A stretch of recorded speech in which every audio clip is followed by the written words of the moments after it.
ya mereka seperti budak aplikator atau budak digital. Dan ini menurut kami ya negara lalai selama ini. Karena kok sampai ada kekosongan itu, di sisi lain negara-negara lain udah membuat sebuah regulasi bahwa eh, driver ini adalah pekerja. Begitu juga kita sebagai pemerintah.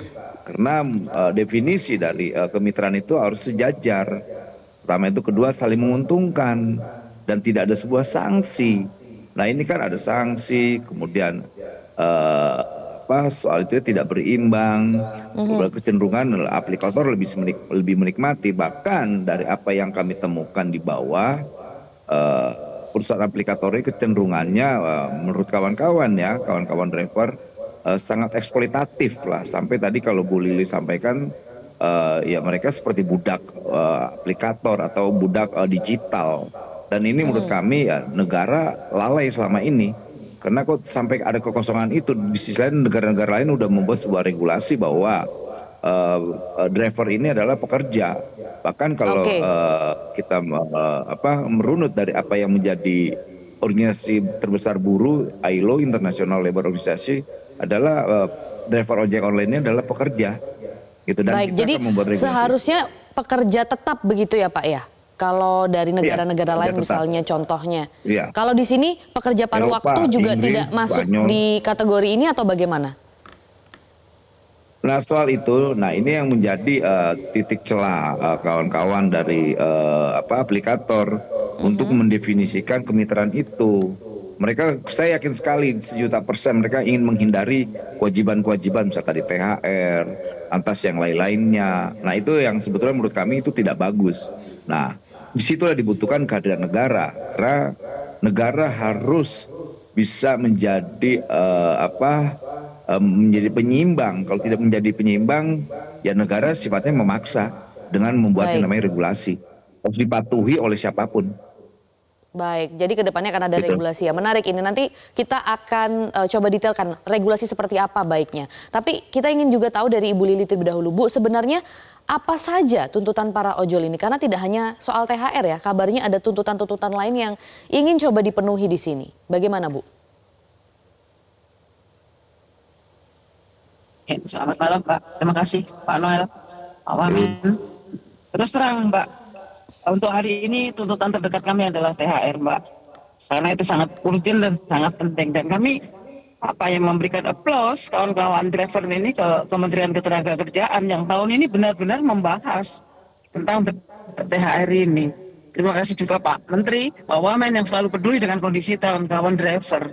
Nah untuk itu kami berharap penuh bahwa tahun ini kawan-kawan ini benar perjuangan kami di Kementerian Tenaga Kerja adalah perjuangan yang terakhir. Yang pasti itu Mbak.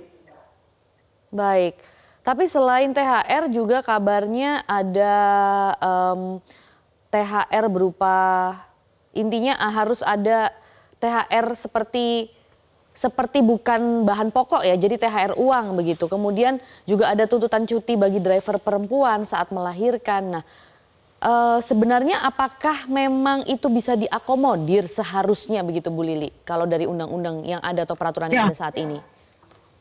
kalau dalam peraturan di Undang-Undang 13 itu sudah jelas Mbak, di Undang-Undang Ketenagakerjaan itu sudah jelas. Di situ sudah jelas bahwa cuti melahirkan, cuti hamil, keguguran, menyusui itu sudah ada. Regulasinya sudah ada dan cantelan hukumnya sudah ada di Undang-Undang 13. Nah, cuman kemarin, mungkin di kemarin era-era kemarin itu tidak pernah dibicarakan. Sehingga mengambang kawan-kawan ini selalu dijalin dengan kata-kata mitra, mitra, dan mitra. Kami berharap dan juga menitipkan nasib kami kepada Kementerian Ketenagakerjaan saat ini. Bahwa satu, Baik. THR itu penting bagi kami. Kedua, kami mensupport Kementerian Ketenagakerjaan, Pak Menteri maupun Pak Wamen yang telah menggulirkan wacana bahwa THR itu wajib diberikan kepada kawan-kawan driver. Yang pasti itu. Dan kami akan terus mengawal. Baik, baik Bu Lili. Kembali lagi saya ingin juga tahu komentar dari Pak Noel di sini. Bapak pernah mengatakan bahwa memang ojek online ini berhak mendapatkan THR di hari raya. Nah, akan seperti apa Pak aturannya dan kapan juga pemerintah berencana merealisasikannya? Ya kalau dari kita secepatnya, sebelum ada Lebaran ada semacam keputusan bersama. Jangan sampai beginilah, kan kita mau semua memiliki jiwa patriotik lah. Mereka kan usaha di Republik ini ya bermental seperti Indonesia, jangan bermental seperti penjajah.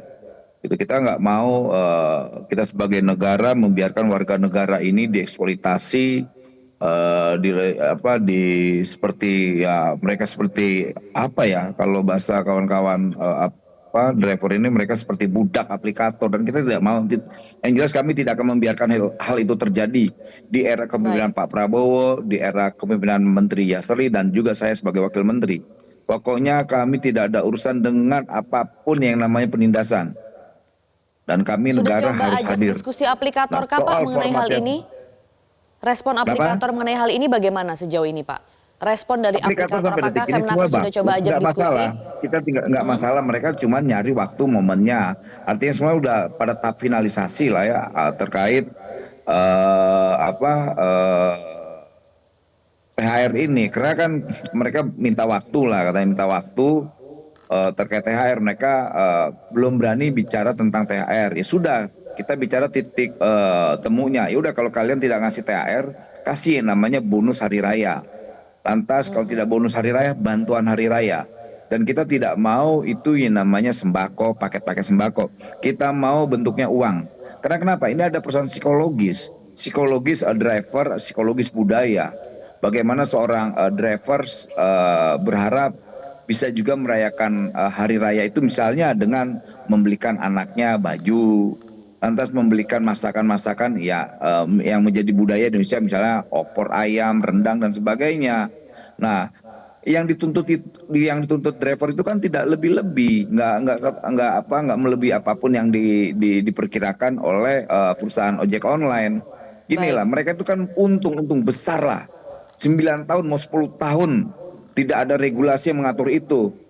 Kita hanya minta sebulan dalam setahun aja. Kalau mereka berat, menurut saya kelewatan itu. Iya, sangat kelewatan. Jadi menurut pandangan kami, tuntutan kawan-kawan driver ojek online harus kita dukung. Nah, tugas Baik. negara adalah bagaimana memperjuangkan tuntutan mereka. Itu. Baik, berarti akankah diatur menjadi regulasi begitu? Akan seperti apa kalau iya aturannya Pak? Ya kan aturan sudah pakai yang Undang-Undang Nomor 13 itu aja. Yang sudah ada aja kita, tapi nanti mungkin ada perubahan format karena ini kan industri digital yang baru ya. Berarti kita harus bisa beradaptasi terhadap tatanan yang baru ini terkait industri digital gitu loh. Kan kita jujur bahwa kita ketertinggalan soal regulasi ini. Seharusnya kita malu ini. Negara-negara lain sudah membuat regulasi, bahkan negara yang sangat kapitalistik. Eropa, Inggris, Spanyol dan beberapa negara yang lainnya, bahkan Singapura tetangga kita sudah membuat regulasi terkait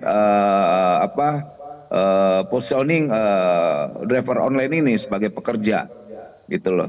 Jangan dimanipulatif lagi, karena gini, mitra itu sejajar, gitu loh. Mitra itu sejajar dan mitra itu menguntungkan, saling menguntungkan, bukan menguntungkan salah satu pihak.